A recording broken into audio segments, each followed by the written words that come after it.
from Mexican Gothic, and then I'll have questions if anybody has them. Again, I am in kind of like a low bandwidth situation, so if I disappear, that's my fault. Sorry about that. It's just the way it is. I live in an old house. All right, so let's do Mexican Gothic and going to chapter 2. When Noemi was a little girl and Catalina read fairy tales to her, she used to mention the forest, the place where Hansel and Gretel tossed their breadcrumbs or Little Red Riding Hood met a wolf.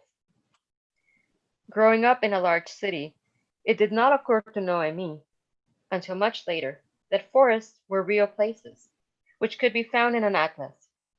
Her family vacationed in Veracruz, in her grandmother's house by the sea, with no tall trees in sight. Even after she grew up, the forest remained in her mind, a picture glimpsed in a storybook by a child, with charcoal outlines and bright splashes of color in the middle. It took her a while, therefore, to realize that she was headed into a forest, for the Triunfo was perched on the side of a steep mountain, carpeted with colorful wildflowers and covered thickly with pines and oaks. Noemi sighted sheep milling around and goats braving sheer rock walls. Silver had given the region its riches, but tallow from these animals had helped illuminate the mines, and they were plentiful. It was all very pretty.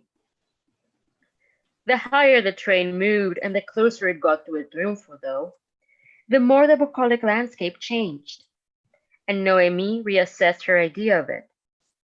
Deep ravines cut the land, and rugged ridges loomed outside the window. What had been charming rivulets turned into strong gushing rivers, which spelled doom should anyone be dragged by their currents. At the bottom of the mountains, farmers tended groves and fields of alfalfa, but there were no such crops here, just the goats climbing up and down the rocks. The land kept its riches in the dark, sprouting no trees with fruit. The air grew thin as the train struggled up the mountain until it stuttered and stopped. Noemi grabbed her suitcase. She'd brought two of them and had been tempted to also pack her favorite trunk, though in the end she had judged it too cumbersome. Despite this concession, the suitcases were large and heavy. The train station was not busy and was barely a station at all, just a lonesome, square-shaped building with a half-asleep woman behind the ticket counter. Three little boys were chasing one another around the station, playing tag, and she offered them some coins if they helped her lug her suitcases outside. They did, gladly. They looked underfed, and she wondered how the town's inhabitants got by now the mine was closed, and only the goats provided the opportunity for a bit of commerce. Noemi was prepared for the chill of the mountain. The unexpected element was, therefore, the thin fog that greeted her that afternoon. She looked at it curiously as she adjusted her teal-colored hat with the long yellow feather and peered onto the street looking at her ride, for there could hardly be any mistaking it. It was the single automobile parked in front of the station, a preposterously large vehicle that made her think of swanky silent film stars of 2 or 3 decades earlier, the kind of automobile her father might have driven in his youth to flaunt his wealth. But the vehicle in front of her was dated, dirty, and it needed a paint job. Therefore, it was not truly the kind of automobile a movie star would drive these days, but seemed to be a relic that had been haphazardly dusted off and dragged onto the street. She thought the driver might match the car, and expected to find an elderly man behind the wheel. But a young fellow of about her age in a corduroy jacket stepped out. He was fair-haired and pale. She didn't realize anyone could be that pale. Goodness, did he ever wander into the sun? His eyes uncertain, his mouth straining to form a smile or a greeting. Noemi paid the boys who had helped bring her luggage out, then marched forward and extended her hand. I am Noemi Tabuada. Has Mr. Doyle sent you? She asked. Yes, Uncle Howard said to pick you up, he replied, shaking her hand weakly.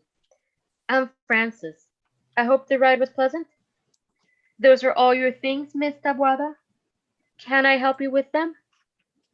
He asked in quick succession, as if he preferred to end all sentences with question marks rather than commit to definite statements. You can call me Noemi. Miss Tabuada sounds so fussy. That's the sum of my luggage, and yes, I'd love some assistance. He grabbed her two suitcases and placed them in the trunk, then went around the car and opened the door for them. The town, as she saw it from her window, was peppered with winding streets, colorful houses with flower pots at their windows, sturdy wooden doors, long stairways, a church, and all the usual details that any guidebook would call quaint. Despite this, it was clear El Triunfo was not in any guidebooks. It had the musty air of a place that had withered away.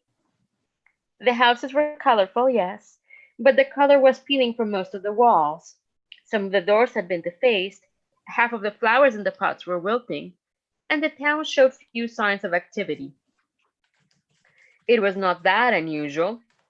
Many formerly thriving mining centers had extracted silver and gold during the Colonia, and then interrupted their operations once the War of Independence broke out.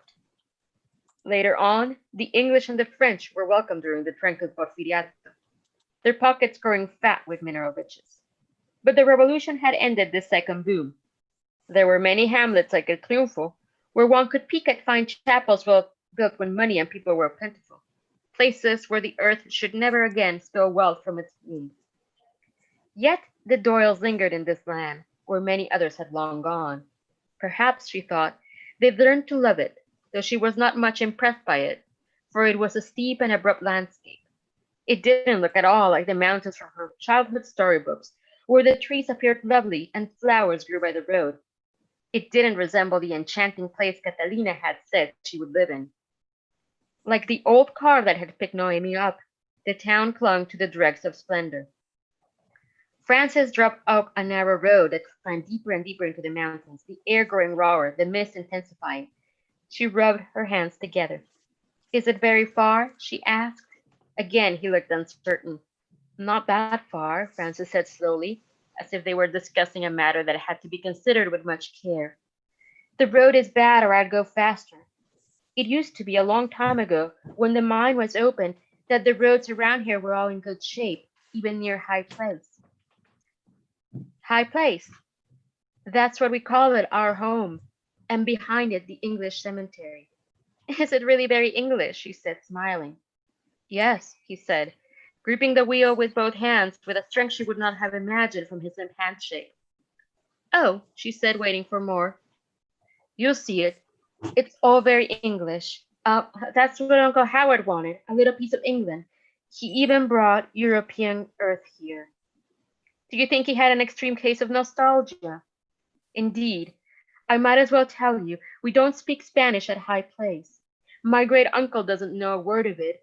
Virgil first poorly, and my mother wouldn't ever attempt to stitch a sentence together. Is your English any good? Lessons every day since I was 6, she said, switching from Spanish to English. I'm sure I'll have no trouble. All right. I hope I'm still online and that you can hear me, and I'll stop there because they give me the countdown. So we still have a few minutes remaining. If anybody has any questions, you can ask them. I was reading from Mexican Gothic, chapter 2, which is my latest novel.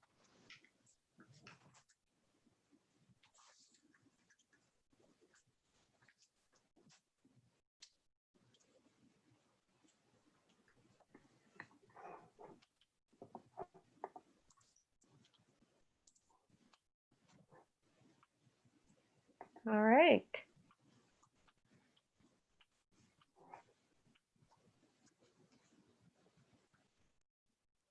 Sorry about that. We have a few questions in chat. Okay. Graham Darling asks, is this a real town or the Innsmouth, Mexico? Not real itself, but inspired by one more that are. It's inspired by a real town. The real town is called Real del Monte. It's in the mountains of Hidalgo, and it was mined by the British in the 19th century. And so the nickname for that town is Little Cornwall. It does have an English cemetery, and it's cold and misty up there, and very rainy during certain times of the year. Silvana asks, why this time period particularly? Oh, the 1950. It's 1950. I should have said that. And why this time period? It's I wanted to do something that was set after a lot of the mines closed in Mexico. So that had to be post-revolution. That's when like basically mining activities ceased in the whole country because of the conflict that was going on. So that, that had to be post 1920s. And I had done a book set in the Jazz age just before this called Gods of Jade and Shadow. So I wanted to go to a different time period, and it couldn't be something so far off into the future. So 1950 worked kind of perfectly in that magic middle ground. It's also a time period in which Mexican society is changing quite a bit because it's the post-revolutionary period. But not at the same time, we're still in a time period where women don't have the right to vote in Mexico. So it's kind of like this big transition moment and big industrialization moment for Mexico too.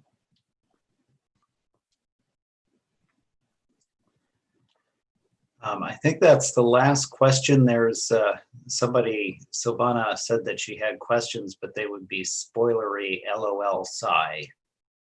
Oh, okay. Yeah, sure. I don't know how many people are listening.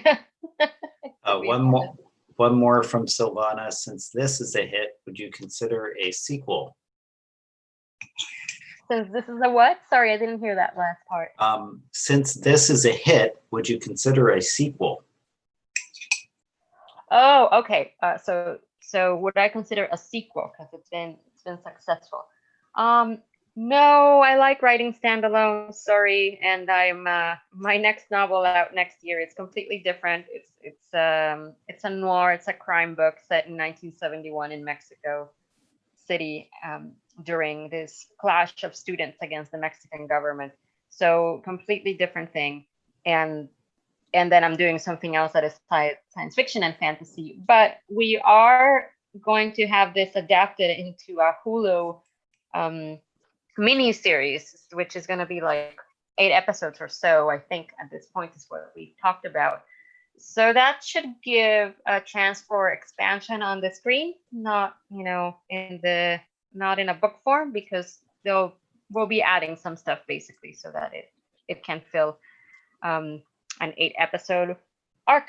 So that's where I will be putting any other ideas that I had, is talking to the screenwriters and giving them some stuff and saying, go and make this into a show. J-Bog has a statement, which is kind of a question. It says, I enjoy your standalones. I'm hoping you eventually get to a space book. Oh, a space book. I have Prime Meridian, which is a novella, and it is a literary exploration of, I would say, Mars. So it's not set in space, and it's very much a very quiet novella, but it has to do more with the idea of Mars than actual like Mars spaceship, and it's very near future. So I do have that one. I have to say I'm not very interested in sci-fi that it is very far future. That's just me. I really love near future things more than anything, and I don't know that I would be able to do anything space opera. I like things that are quiet. and space opera requires a lot of guns and bang bang.